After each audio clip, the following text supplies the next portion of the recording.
This is a Game Boy Color. Right, fuck. This is a Game Boy Color. You probably haven't seen one of these in about 20 years. This is Pokemon Yellow. And whenever you turn on and put these two things together, it does this.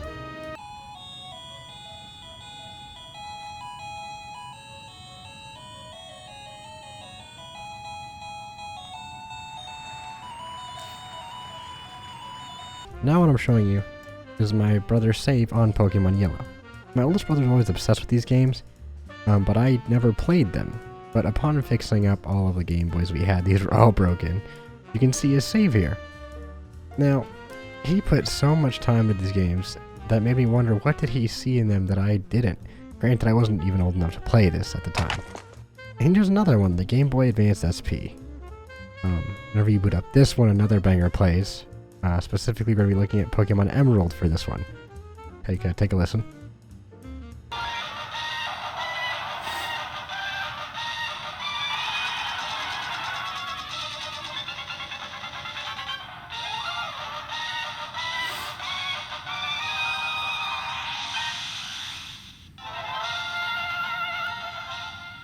It's pretty great, I know. But upon seeing all of these, and realizing how much time my brothers actually spent playing these games, I wanted to play through my first Pokemon game and realize why they played it so much. So in this video, I'll be playing through my very first Pokemon game. With all of this knowledge, I wanted to set out my first ever Pokemon experience. Now this was no easy decision. There's a lot of Pokemon games to play and start off on, but after talking to a lot of my friends, and what would be the best for me to experience for the first time and for you guys to watch me experience for the first time, we settled on Soul Silver, which is a remake of Silver from 1999. And it used to look like this. And now it looks like this. Quite the upgrade, I know. But on top of that, the average Pokemon game has 8 gyms, the Elite Four, and the leader of the region. Pokemon Soul Silver has 16 gyms, and there's 2 leaders, and there's 2 regions, Johto and Kanto. Now this is quite the task. In this video, this will be the first 8 gyms and the first region in its entirety, and if this video does very well, then I will absolutely make a second part, going over to Kanto and beating all their asses as well. Like this video because you guys were not fucking with the last video, alright? My bad. A little too long, got a little too silly with that one. The game opens with Professor Oak, explaining to you about how the world works, what Pokemon are, and that Pokemon are creatures that inhabit the world. And if you battle with them and capture them, the bond between you and your Pokemon will grow closer. Thankfully, I kind of knew this since I didn't grow up under a rock. I feel like Pokemon was kind of widespread. I mean, I feel like everyone knows what it is even if you haven't played it, but I was also the youngest of 4 brothers, youngest of 4. So I kind of just knew what it was. Upon playing, I had a friend watching me and he immediately told me to go to the computer. Little did I know there was mail waiting for me. There you go, man. That's the whole reason you had to come up here. What happens if I boot on the TV? And then he told me that most of the time whenever you're playing a Pokemon game, there's will be a potion for you here waiting or a secret item, but not in Soul Silver, it's just mail. You go downstairs and your mom's waiting for you and she's talking to you saying that Professor L has something he wants to talk to you about. She gives you your bag, you go outside and your best friend Lyra is there waiting for you. If you run outside, Lyra's Meryl runs up to you and starts dancing with you and saying hi, and Lyra finds you. Not sure what this Meryl's doing, but quite frankly it's sick as shit. This is where you meet Lyra, who is your best friend. I'm not sure if it's different if your best friend's a girl. Since I'm playing as a boy, if it is, you should let me know in the comments. I just didn't play as a girl. After talking this, I was also told by my friend that you should always set the text speed to high because it makes everything go by quicker and you can read at not the pace of a snail. Go to options, text speed fast. And that you could change the border on the text in the Pokemon game. I'm personally a border 18 kind of fella. I don't know what you guys are. Of course, I went over to Professor Elm's lab to see what was going on, and then I found this fucking cuckoo person outside of it. What? Who's that bitch? Professor Elm, you got a crazy woman outside. That's a dude, by the way. You got a crazy dude outside. Thought it was a woman. Apparently it's not. My bad. So you go inside and oh my god, Professor Elm wants to give me a Pokemon. What? The 3 starter Pokemon in this game are Chikorita, Cyndaquil, and Totodile. And to me, as someone who didn't know anything about Pokemon, there was only one right answer immediately off the bat from how they looked. It's a very important choice, Cameron. This is very important. I kind of want Totodile, bro. There is a... Actually, there's no... all the starter Pokemon in this game are pretty good. I'm not, definitely not this one. Bro, come on, bro. You Don't are be a not- Chikorita hater. You're not telling me you picked Chikorita. Dude, I mean, I didn't, but I have other times, but not the first time. It's Totodile. I love Totodile. I almost picked Cyndaquil, but there was something about that Totodile that just spoke to me. I picked this little guy up and named him Mr. Croc, and this was my soulmate for the rest of the journey. He will be on my team. I will not be trading him off. Then I was given the task of finding Mr. Pokemon from Professor Ilm, and that he's made a new discovery. Pause. Why has no one ever told me about Mr. Pokemon? Like that's like John Helldiver, or like John Halo, the actual John Halo. I left the lab and Lyra called my Pokemon cute immediately, which he's not.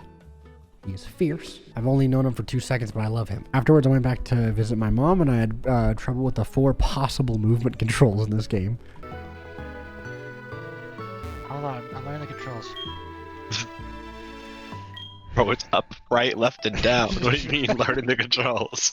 And there's very clearly fucking grids on where you can stand. I got the Pokegear with the phone, and then my friend gave me a very stern warning not to give my phone number to everyone that I come across because it will become annoying and I will get called the entirety of the game. Yeah, so in this game, every trainer that you fight will ask to take your phone number. Don't give it to them. Why? Because they will spam call you, bro. They will fucking spam call you. Be like, hey, it's me. And, okay, except for Trainer Joey. With the Rattata, you'll know who I'm talking about. Youngster Joey, you gotta get his phone number. That's a G. But everyone else say no, bro, because they will spam call your ass. So off I went to go explore the world and go a little bit past Cherrygrove City, where I heard that Mr. Pokemon was actually residing at this point. The game felt pretty simple at this point. I was just leveling my Totodile, going around in these different shrubs and getting random encounters, killing them, knocking them out. But I really wasn't catching many Pokemon at this point, because for some reason in my head I didn't want to waste the team space on them. So I thought it'd be better just to not catch anything and just rock only Mr. Croc at this point. I had to learn what power points were because originally I thought they were the damage that a move does, but I realized that's how many times you can do a move before it's exhausted and you can no longer do that. You can use an Ether Potion to get power points back, or you can use a normal potion to restore your Pokemon's health mid-fight, but if you can't do either of those, then you have to take it back to a Pokestop and heal it by letting it rest. I'm not gonna lie to you, somehow I got lost so many times in this section that it was kind of ridiculous. I think I may be the first person ever to have a hard time getting to Cherrygrove City. But eventually I did make it there, and there was an old man waiting for me. Randomly. Just standing there waiting for a random 10-year-old to pass by, random kid. Who's this guy? You're a lucky trader, aren't you? Do you just wait for children to walk by? You're young, I can tell. You're young and a rookie trainer, ain't you? And I followed him because he told me to. But you know what? I'm glad that I did because he gave me the running shoes, which allowed me to sprint. Because before this point, you just had to walk everywhere. Like, oh my god, that makes my year. But I do want to talk about how pretty Cherrygrove City actually is. It has a distinct feel from New Bark Town, and as a matter of fact, every town in this game has a distinct feel, and I really enjoyed that a lot. At least in the Johto region. I used the Pokestop there and interacted with some of the citizens, and then made my way past it to go see what Mr. Pokemon was up to. I mean, that is why I was heading here in the first place. But upon leaving the town, the old man who gave me the running shoes stopped me again and gave me the map part to my Pokegear, so now I have the map of the entire region, which is fucking awesome.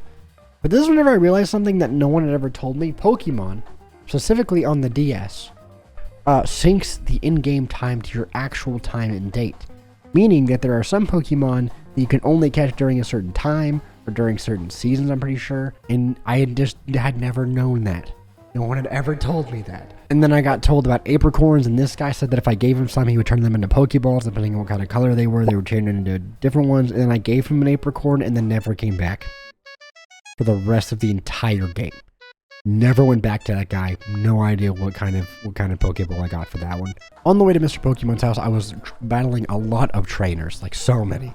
And it occurred to me that it's kind of crazy that this 10-year-old is going off on a journey by himself, battling a lot of trainers, making so much goddamn money, effectively gambling, if you think about it. And they're just like allowed. You can just do this. My Totodile was getting stronger, learning better moves, but eventually I got to Mr. Pokemon's house, and I saw that the big new breakthrough in research he had found was an egg. It was a mystery egg. I have no idea what's in it, but I feel like that's apparent. It's a mystery egg. Professor Goat came in to say hi, And he also said that my Pokemon was rare. And then he gave me the Pokédex, which is like an encyclopedia for Pokemon. Whatever Pokemon you catch will be logged and put into there, and then you can kind of track out what all the Pokemon you got are. But now I had the egg and I had to take it back to Professor Elm, but then I asked my friend if I could theoretically max out the Pokédex because I feel like that would be fun to do for the video, and he said absolutely not. Because some of them were a limited time thing that you could only get from like going to GameStop for events.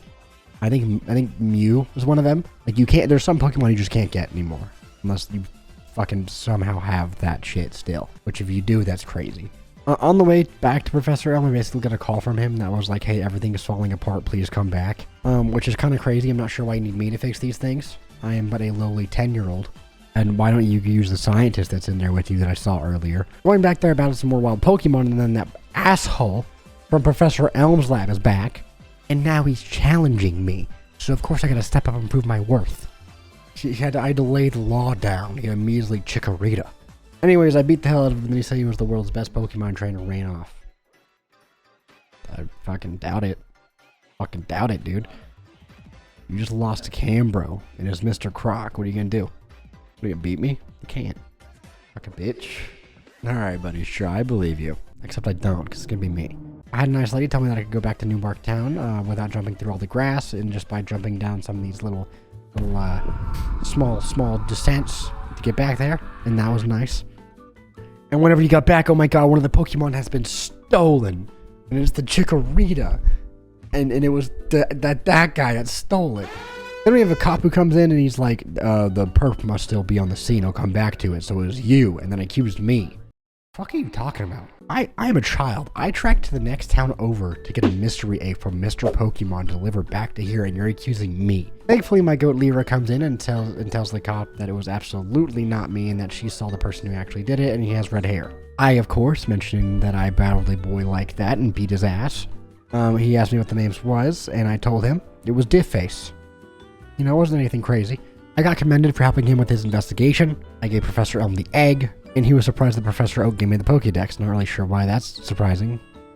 Kind of the fucking best, but whatever. He said that I have a lot of potential and that I should go and try the Pokemon Trainer Challenge, defeating all 8 gyms in the region and defeating the Elite Four, becoming the very best. And the first on the list was Violet City's gym. First, I had to go talk to my mom and say goodbye to her, and she asked if I wanted her to handle my money, in which I was informed by my friend to not let her do that because apparently it just makes the game worse. So you're leaving on an adventure? Okay, I'll help too, but what can I do for you? Every time you receive prize money, I'll save something for you. Say no. On a long journey, money is important. Do you want me to save your money for you? No. What does it do? Just say no, man. But be careful. She takes your money. She just takes your money, man. If you like, just in case you're out of money, but then you just gotta go back and get your money from. It's fucked up. Lyra taught me how to catch wild Pokemon with Pokeballs, and then my friend was very adamant that upon leaving and catching Pokemon and going on making my way to Violet City that I was not to give my phone number to anyone besides youngster Joey. Not sure why. Very adamant about me giving it to youngster Joey and only youngster Joey, and then like the other story characters that are obvious that you're supposed to give it to. Little did I know that youngster Joey would be calling me for the rest of the entire goddamn game about his Rattata that was in the top 1% of Rattatas, and it was exclusively that phone call that he was calling me about.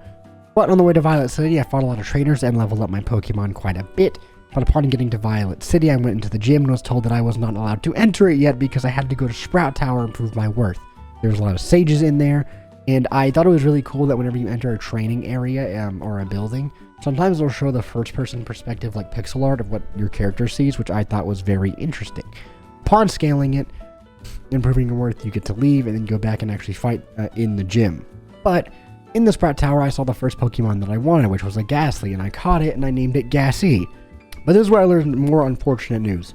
Because I was playing on a ROM, some Pokemons can only be leveled by trading it to another person, and then they can level it after you've been traded. So you trade for the Pokemon that you want to evolve to the last level.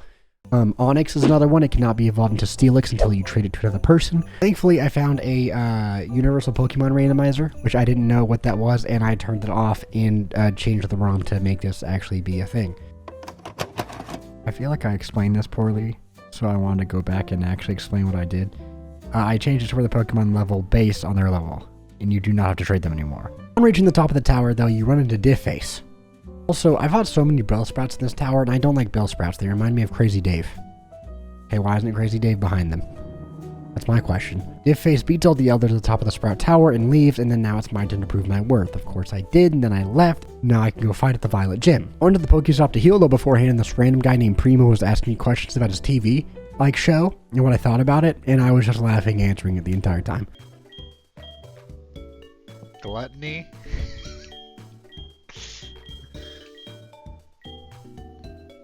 Gluttony ball.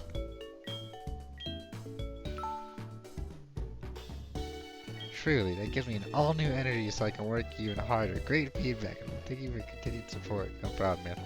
After that, I went to the first gym and learned that each gym has its own specialty and what kind of Pokemons that it uses and what you have to fight against. And this gym was the flying and bird type, and not only does it have its own specialty, it has its own unique environment. For the first one, you had to be put on this platform that is really high up. And since I just caught that Ghastly, my friend told me about this thing called switch training, where you open up the fight with that Pokemon you're trying to train and then switch to the more powerful one, and it splits the XP between the both of them. So that's what I kind of did. I made it through all the gym trainers pretty easily. I actually really like their outfits. Some kind of big shiny. We'll see what happens if you get pushed right up here. You think you'll stagger or fall? People here are trading night and day to become bird Pokemon masters.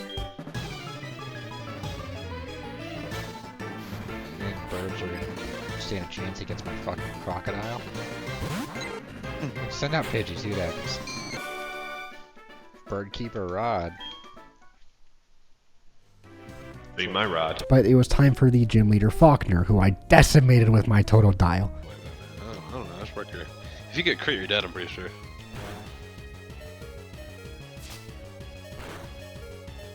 Yes! Oh! Oh my god. Oh! Look you go, man. Look you go. That wasn't even close. Look you go, man. First ever gym. Got the first badge! Thankfully, since I had Gassy in my team, I was able to put his first Pidgey to sleep and kill all of them with my Totodile at that point. This gave me the Zephyr badge. A wonderful start to my Pokemon journey, I must say. And the next town on the list to rise to the top was Azalea Town. Then Professor Elm called me and told me that he made a big breakthrough discovery. In order for that egg to hatch, I actually have to walk around with it. I met him in the Pokemart, and my goal from this point on was to carry the egg until it actually hatched. So the next stop on my list was, in fact, Azalea Town, baby! And I decided to go to Azalea Town first because it looked like there was a shortcut that I could actually get to if I went through Azalea Town and went through the up top and back down to New Bark. So that's what I did. In order to get to Azalea Town, though, you have to go through this cave, and that's where I found the next two Pokemon that I actually caught, which was an Onix and a Zubat. I thought to myself, you two are coming home with me, so I caught both of them. That by accident, my bad.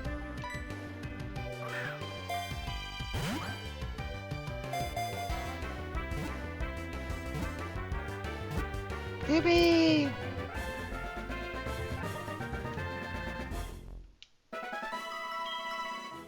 Holding B for good luck. Okay. What's the name of your? What's the actual original name of it? It's like. Of that Pokemon? It's not Ghastly. It's Ghastly. It is Ghastly. Oh my goodness. And I named the Onix Robert, and I named the Zubat Zooey Mama.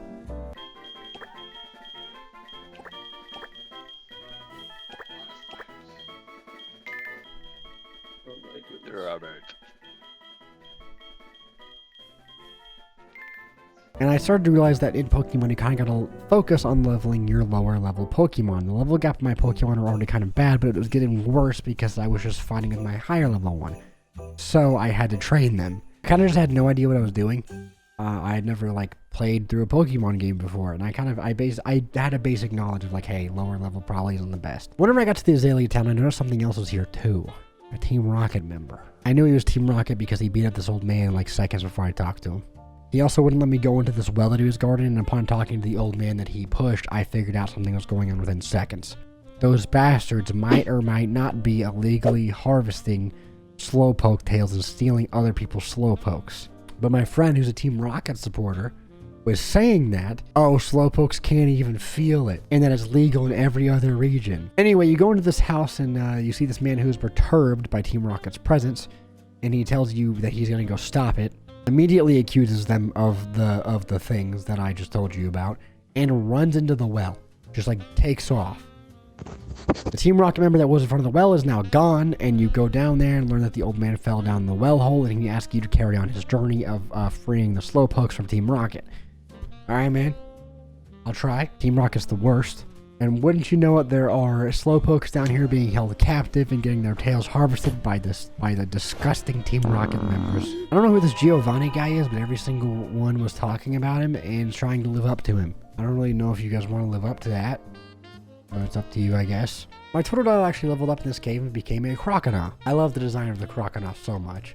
Upon finding one of the Team Rocket members, though, he was like, "Stop taking your Slowpoke tails, our reputation will be ruined." What reputation? You guys told me you got disbanded like 3 years ago by a guy named Red. I know who Red is. Okay, before you go in the comments and yell at me. But like, what reputation? After you beat all the trainers and you go back up, the old guy who is now named Kurt tells you about how they were disbanded by Red 3 years ago, and now they're trying to slowly bring back the reputation. I got his daughter Slowpoke back from the Team Rocket members, and that made me very happy. But then my nemesis Diffface was back trying to prove his worth again. It's a good thing that I'm goated because I beat his ass the first time. Just kidding. I lost. The Diffface is like the nemesis in this game is legitimately hard sometimes. So that's whenever I realized, hey, I probably do need to really train my Pokemon because some of them are lower level. So that's what I did for a little bit. I didn't even really have a full team at this time, so I just went out there and caught a random Pokemon. I got a Hoppip.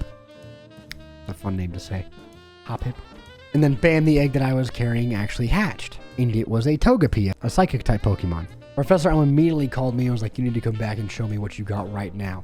But first I defeated my nemesis, and then the gym was now open for me to go battle in this town. The gimmick for this town's gym was that it was all bug type Pokemon, and that you had to like ride these spiders on these ropes and activate switches to make it go to like the end actual gym leader. All of them were using bug types, and my Pokemon were a little under-leveled. Of course, I had to leave and level up my Pokemon a little bit by doing random encounters outside of the town. And after I did that, I went back and defeated all of them and got to the gym leader, Bugsy. It was a funny name. Quite humorous name.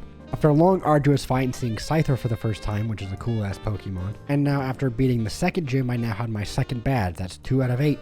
That's 6 more. I'm kind of beginning to get attached to my Pokemon. I went through a lot with them. I then began my journey into Ilex Forest, which is west of Azalea Town. And in the Ilex Town, you find a person who needs help catching Farfetch. And I was making fun of all the Farfetch because they were easy to catch. My friend was not a big fan of this because he likes them. But to catch this stupid Farfetch'd. Farfetch is so badass. You take that out of your mouth. I caught that stupid fucking Farfetch. Farfetch is so cool. But I realized I still had one more slot on my Pokemon team, so I decided to catch an Oddish, and I named him something that really reflected his character. After this, I made it to Goldenrod City, and there was a Pokemon daycare right outside of it, and I thought that it was time-based. I thought you could put your Pokemon in there, and then you could just like go do something, and it would level up through time, but it's actually how far you travel. The more spaces you move, the more your Pokemon levels up when they're in their daycare. But I didn't know that at the time, so I just went inside of the Goldenrod City and saw there was a 5-level department store where you could buy all of the Pokemon stuff you could ever want, whether it be Pokeballs or potions or ether potions. And now there was also a casino. So I went to the casino and I played the game there. The game there is called Voltorb Flip, okay?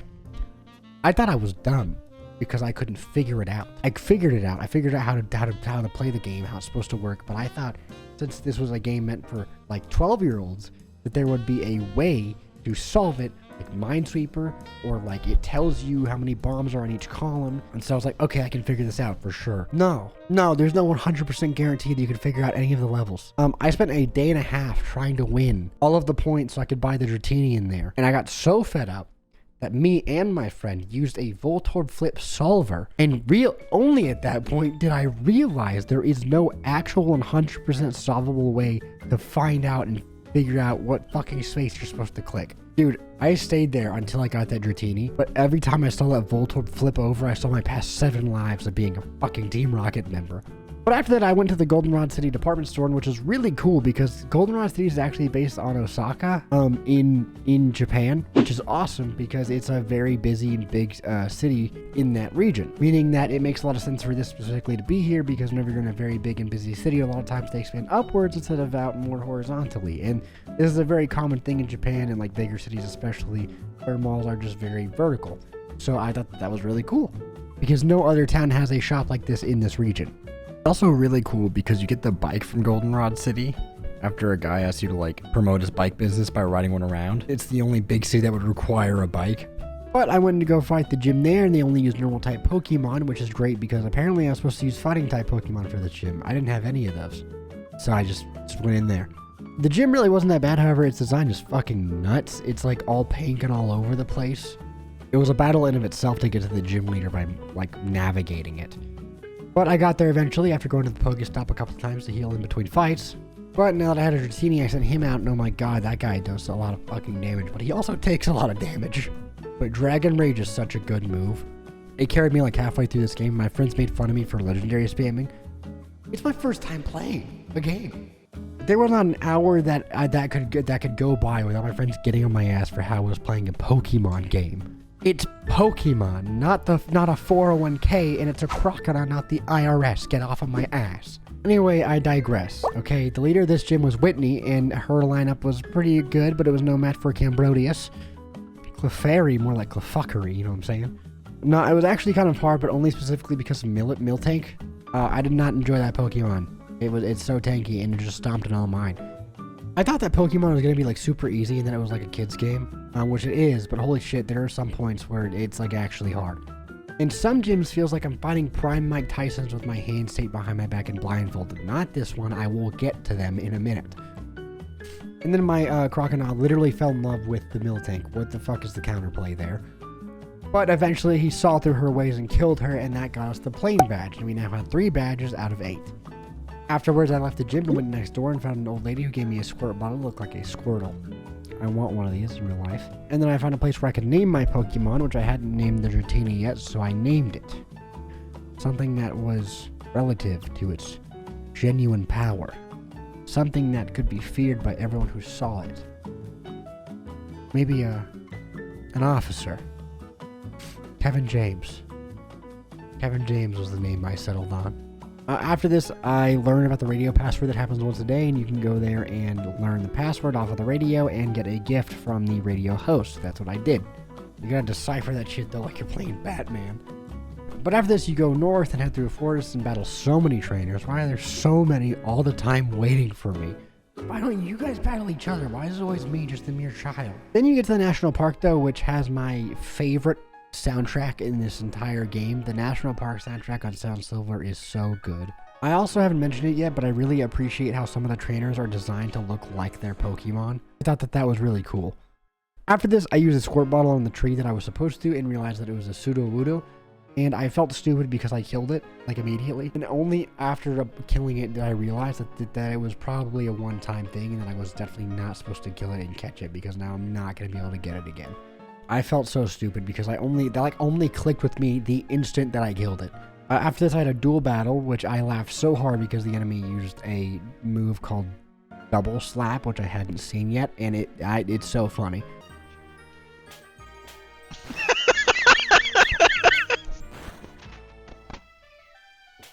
I was not expecting that fucking animation. Big slaps The you. double slap.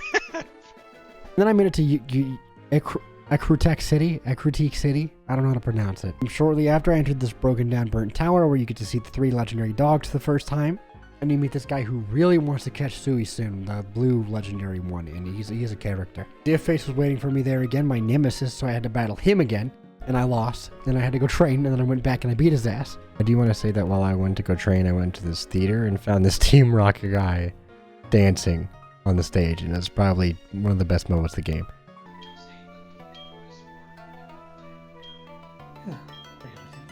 Oh, he's dancing? Oh my goodness. The Team Rocket dance. Oh, he's still going.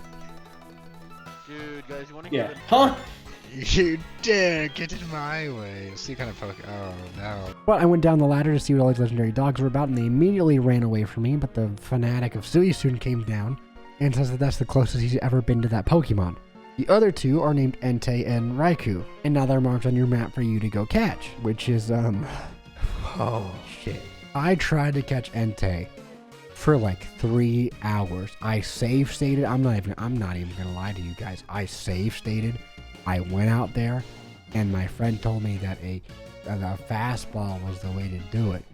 He was thinking of the quick ball. The quick ball is the ball that you use in the beginning of a fight And the faster you use it, the more effective it is. The fastball is for fast Pokemon. I tried for 3 hours reloading a save to try and catch Entei and did not catch him a single time. Future Cambodia here. After taking a shower, I'm back to finish the rest of the video. However, after not catching Entei for the longest goddamn time, I decided to go after Raikou instead, and then I got him on like my 3rd try. So that's fucked up. Brother or sister, whoever the fuck's being a bitch. 100 I got it. You got it? Oh my god. With a fastball. He got Raikou. Fuck Entei, bro! Raikou's my goat! Holy shit! That was like 3 tries! I mean, don't get me wrong, I was happy, but I was like, really? Are you for real? After this whole mess, I said, fuck that, went back to, how do you pronounce that town? Ecruteak City? I'm probably pronouncing that wrong. And I wanted to handle the gym there. And since I had Raikou now, it was pretty easy because he's level 40. But I did really like this gym because it was all spooky and ghost and dark types, and the arena was actually really cool, and you had to light it up as you went, and I fell off a lot of times. But given that Raikou was level 40, he kind of just killed everything, and then my friend said I was legendary spamming. Fucking sue me. But like, he's level 40. Of course I'm gonna use him, right? Or is that cringe? Is that cringe? I don't know, I just got here. My first game. The gym leader here is Morty, and he sent out a Ghastly that I one-shot. He sent out a lot of different Ghost and Dark type Pokemons like Ghastly, Haunter, and Gengar, but I dismantled them all pretty quickly, getting me my next gym badge. The Fog badge, to be exact. Upon beating this gym, you get the ability to use Surf, which is really useful for the later towns, and you'll see that in a minute. But I searched one last time around the town to see if it had anything to offer, and went on my way to the next town. However, on my way to the next town, Zooey Mama actually reached the level to evolve and became a Golbat. Cats are fighting, stop. Being little hooligans. After fighting a lot of trainers on the way to Olivine City, which was the next on our list of gyms to conquer, which also Olivine has one of the coolest designs in the entire game in my opinion. I know that I said that a lot, but Olivine is actually Olivine. There's an E on the end, right? Hold on, I'm reading. It's Olivine, isn't it? It's Olivine, holy shit. Anyway, the only bad thing about this town was that Diff Face was waiting for me there. As soon as I got there, he was just sitting there. But the main story with this town is that the lighthouse is out of order because the Pokemon that powers it is not feeling well. So of course you have to go up to the lighthouse and see what's wrong and if we can fix it. The only issue is that to get to the top of the lighthouse, you have to fight like Maximus from Gladiator upon battle after battle. Holy shit. Why are there people just waiting for me in the lighthouse? Do you guys just hang out here and battle all day? Just like Easter Island heads just... What are you guys doing? It's like Monday. Like Monday too. Gentleman Preston's pretty sick though. I did give him my number because I wanted to see what he had to say. Not a lot, I don't think, really. You get to the top of the lighthouse and you see that the Pokemon is in fact very sick. This girl is very sad next to her, and the only place that has the medicine to fix it is in Cyanwood, which is across the water a bit away, so you have to use our surf ability to get there. You have to pick a Pokemon to give the ability of surf to. I chose Mr. Croc, and we surfed our way to Cyanwood, finding all of the swimmer trainers on our way to get there. But there's so many battles that happen getting there because on the water you encounter water Pokemon, just like every area acts as if it's a bush on land, and there's also swimmers waiting to fight you, and you try and see if you're a good trainer and level up their Pokemon as well. So you do level up your Pokemon pretty quickly here. Also, when we get to Cyanwood, finally, it's a seaside town that I thought was really cute, but there is a really cool camera mechanic where you can take a picture and document your entire Pokemon party, so I did that. You go to Cyanwood City, you go to the local medicine place there, you get the medicine to fix up Palulu, who's the Pokemon that powers the lighthouse, and you go back and give it to them. After this, I saw that there was a safari zone, and I wanted to go there so badly, and fought a lot of trainers to get over to that area, but once you get there, it's basically a minigame area. You can catch Pokemon there, you get 30 safari balls, and instead of having to attack or lowering their health to actually catch them, you're given 2 options. You either feed them, which lowers their chance to run away, but makes them harder to catch, or throw mud in their eyes, which makes them easier to catch, more likely to run away on the next turn. I caught a couple of things, but nothing really that crazy. After this, I went back to Cyanwood, where there was a fighting type gym, so I went in there and fought them. With my new Golbat and Entei, I felt very confident that I could take it on. This gym required you to scale up on each side and fight the trainers there until you get to a switch where you stop the waterfall pouring on the gym leader, and once you pour the water on the gym leader, it messes up his training and he is able to see you and fight you. If you try to do it before, he's like deep in a training flow state. He's like, no. Fuck off. It's also really funny that the leader of the gym, the fighting gym in particular, is named Chuck. I liked that. All of his Pokemon were stanced the hell up and ready to party, but so was I. I beat Chuck and earned the Storm badge, and the gym left in the area was the Goldenrod City gym. However, on the way there I saw someone that had previously fucked with me for hours. It was Entei. And this time I was prepared with a quick ball. See, last time I was using a fastball. And I got his ass. The enemy's hit. Oh, so you like... Oh my god, I got it. You like... This is the weirdest weapon ever. Because, you know, I used a quick ball. Like, for what it's meant for. You're meant to use it quick in a battle. The quicker you use it, the higher chance it has to catch it. Knowing this knowledge, it makes perfect sense why I wasn't able to catch him the first time. Using a fastball and trying to catch Entei on the first turn is like trying to catch a 250-pound tuna with a spoon. It's not gonna happen. Afterwards, I saw Suicune again behind this tree, and I got to him, and he ran away, and then the Suicune fanatic came back to me again and said, wow, you got really close to him. I went into Mount Mortar to battle around and see what I could find, only to then realize that you can change the theme of the Pokegear. What the hell? Why didn't you guys tell me? I didn't know because at this point I was used to blue. So I just kept it blue. Also, I would like to add that after exploring Mount Mortar is confusing as hell. It is so confusing. This shit was like a labyrinth. And then I made my way to Mahogany Town, which was the next one on our list. After battling through Mount fucking Mortar again. I am aware that I skipped Olivine City's gym. I will come back to it later, I promise. I forgot to do it. You'll see later. And since the beginning of the game, I wondered what was up here. You see, this is the Lake of Rage. And with a name like that, I wanted to know what was going on. Now, the Lake of Rage actually has a really cool story. It used to be empty. It was not a lake, but there was a red Gyarados here that got so angry and it started raining. And it just hasn't stopped raining since, and it's filled the lake up. So I got on my Mr. Croc and started surfing around, and then I saw a red Gyarados, which is weird because they're supposed to be blue. So I saved my game and tried to catch it, and I caught it first try anyways. Then I met this aura farming ass trainer who uses like dragon types. Everyone was talking about him. I think his name is Lance, and he's just sitting there, like with his black jacket on, and he's just aura farming his fucking the Lake of Rage. And you talk to him, and he's like, there's something wrong here with Team Rocket. I need your help. He thinks there's this radio signal that's going on that we need to dismantle, so he just goes back to town, and you meet him back in Mahogany Town, and he's right. There's a souvenir shop that he moves a piece of dresser, and there's a huge ass stairwell going down. You go down there, and of course the Team Rocket lab filled with Team Rocket members. You defeat all of them one by one, dismantling their lab. You make it to a level in which you need a password to get into a room, and you have to defeat Team Rocket members for that password, so you go around one by one until they tell you the password. That's a two-parter. You gotta defeat two guys for it, because it's 2 words. Imagine being a Team Rocket member and you hear about this random 10-year-old who like dismantles your guys' entire fucking plan. I feel like I would be like, guys, what are we doing? This guy, this 10-year-old boy with this fucking crocodile is killing all is killing all of our Pokemon. We figured out the password to the boss's room. It was Slowpoke Tail. These bastards make me sick.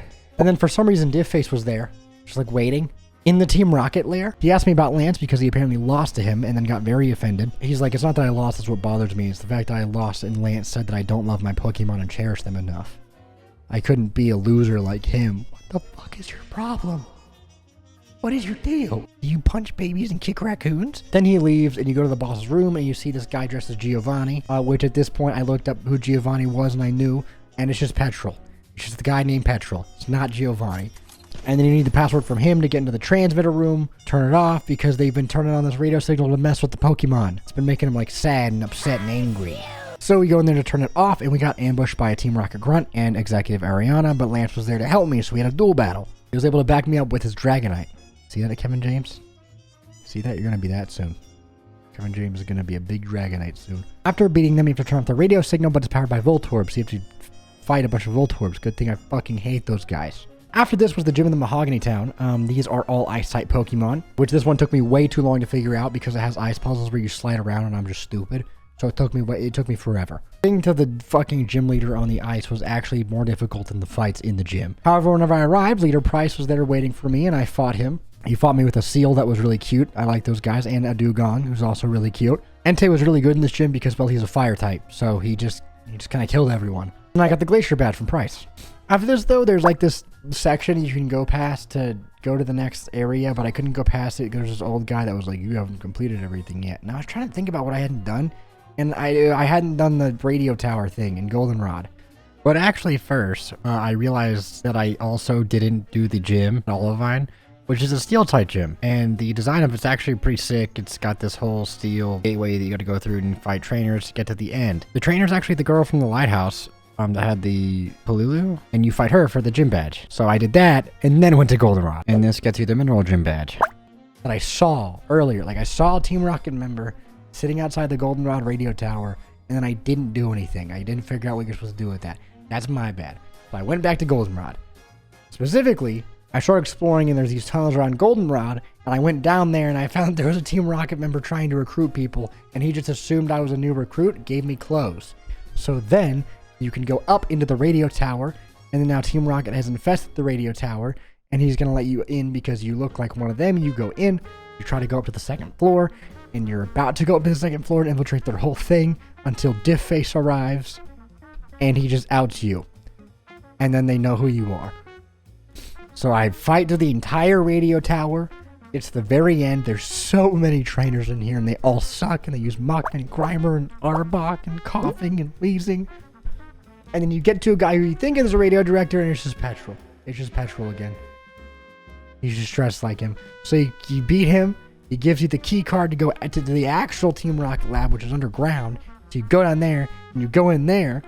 But not before Diffface is trying to fight you again, so you have to fight him. So after I did all of that, I went into the base and battled some Team Rocket guys. I finally found the radio director. He gave me the keys to open the shutters on the 3rd floor of the radio tower, so that's where I went. But whenever you're leaving the underground base, there's friendly people there now. There's mod shops moving and began putting everything back to where they were, which is kind of cool. I liked that part. I had to fight some more Team Rocket grunts. I got to the door where Executive Ariana was waiting for me again. After going up there, you find the leader of Team Rocket at this point, who is Archer, and then you battle him, and then you beat him, and then he's like, I will dismantle Team Rocket.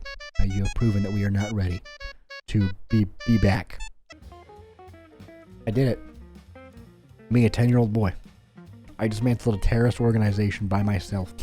And then the radio director gives you a silver wing, but like with the funniest interaction I've seen in a while in a game. It made me laugh so hard. He gives you the silver wing, acts like he's gonna say something to you, and then is like, actually, no, I'm gone. I'm just messing with you. See ya.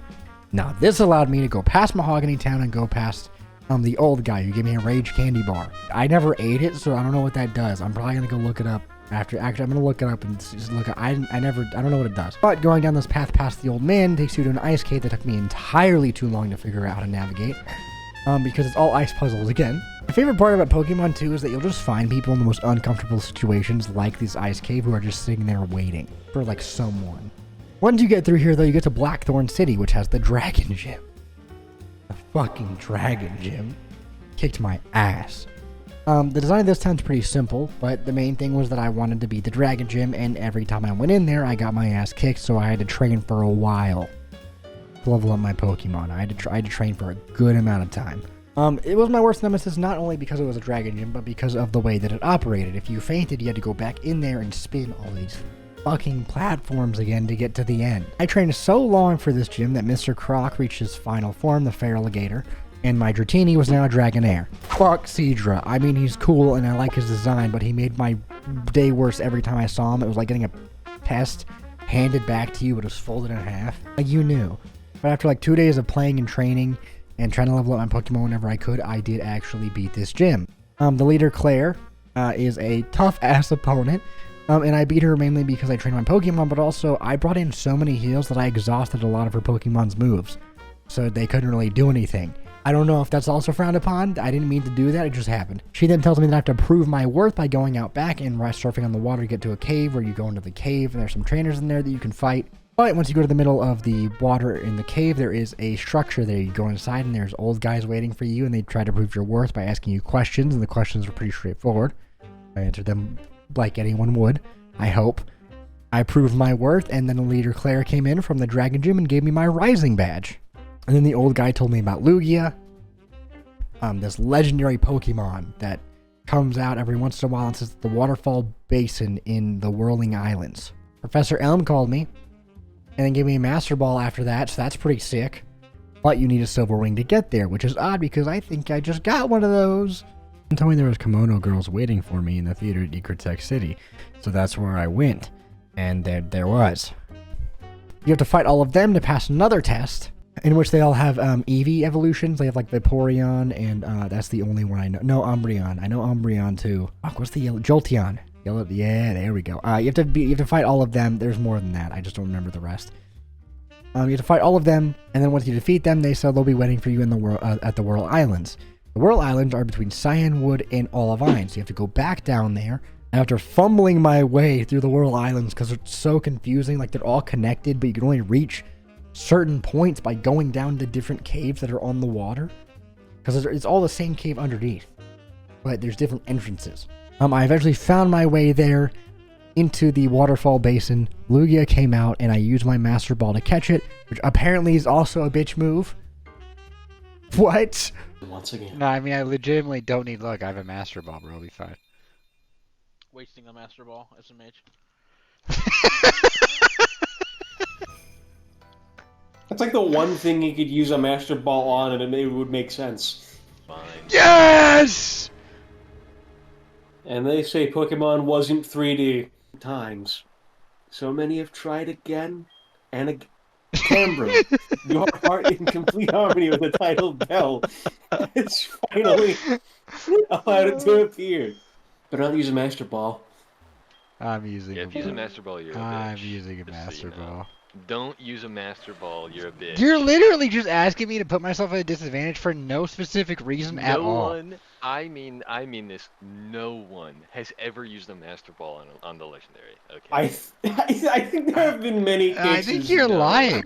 No. Use the Master No. Ball on the Legendary. You save it for the badass Legendary. Or not Legendary, Shiny that you find, okay? And then I named him Ozzy after my cat. Lugia is a very cool looking Pokemon. He's awesome. Whenever I saw the cover of Heart Gold and Soul Silver, I immediately picked to play Soul Silver because I thought it looked way cooler. I then went back to New Barktown because I was told that Victory Road awaited for me on the other side, behind a body of water, so I traversed it and began going down that road to face the Elite Four. It was a long and treacherous path to get there. Holy shit, there was like a cave, super long road, a lot of trainers. There was a random person there who like let my Pokemon rest in their house. That was very nice. But you eventually get to the Elite Four building, where you are able to rest and buy a lot of items in order to do your runs. Now, I was able to clear the Elite Four on the first try. Why did no one fucking tell me that the Elite Four is actually the Elite Five, and the fifth one's the champion of the region? And it's Lance, a dragon-type trainer. Why did no one tell me that? Like, none of my friends told me that. They just thought I knew. So I trained so hard for so long because I kept getting my ass kicked by the Elite Four. The first Elite Four is Will, who has Psychic-type Pokemon. I was able to defeat him pretty easily. He really wasn't that hard. Koga afterwards also is not that difficult. He is a Poison type. These Poison types are just more so annoying to me than anything else. I just like see him, I'm like, god damn it.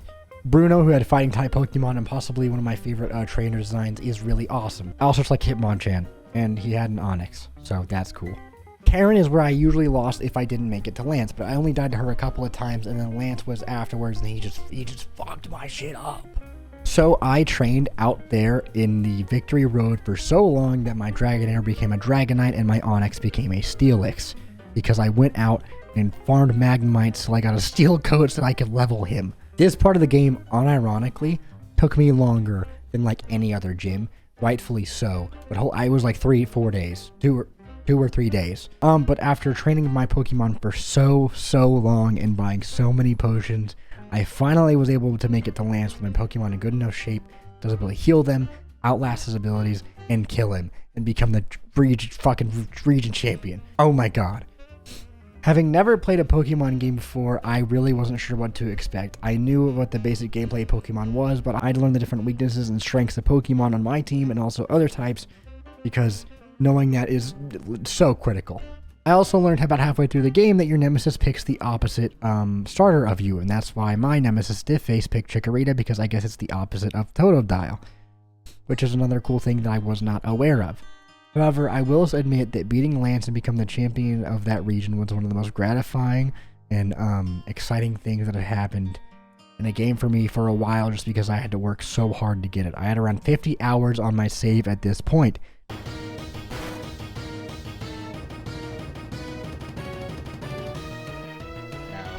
Yes! Give me my badge, you bitch! Give me my badge and let me go to Kanto. Now there is 8 more gyms in this game, so I'm gonna have around 100 if this video does well. And I make a part 2 of me defeating the Kanto region. But my first playthrough of Pokemon was wonderful, and I now understand why people play it. As a matter of fact, I've been slowly replacing all of my brother's old Game Boys so that I can play Pokemon Red and Blue. Because he doesn't really have a save on those. His Pokemon Yellow save, I'm not gonna delete. It just feels wrong to delete that one. And I'm about to repair my Game Boy Advance SP so I can play Emerald. And I have began playing Pokemon X on the 3DS. So I'm very happy I played this because I found a whole new kind of game type that I hadn't really explored before. So yeah, I'm glad that I did this. I hope all of you have a wonderful rest of your day, and I will see you guys next time.